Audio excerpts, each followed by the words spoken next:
Come here, look it. So found some bear scat here, which is interesting. So it just came right across the driveway here. There was some more scat I just saw somewhere here. Should be right through here. But yeah, it came across the driveway. Huh, where'd it go? Well, I'll be damned. It's here somewhere, I know it is. There it is. The nook found it. You've been busy on the berries, you can see that. Yeah, bear scat in a nook. Little guy came through here. Yeah, I see his tracks right here. There's one bear track right there. He's a little guy, a little black bear is all. But, so that's interesting to find. But yeah, just wanted to show you there's bear even here. And I mean, I grew up.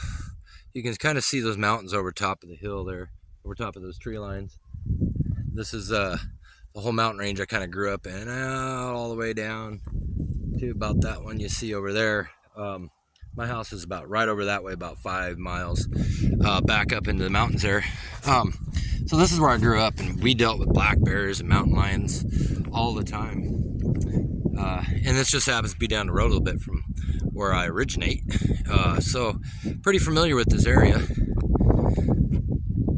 But yeah, there's definitely black bear around here. I've tracked them here before. So just wanted to show you that. Yeah, you can see it right in the driveway right there now. Just sitting there. So came right across here. Looking for bear.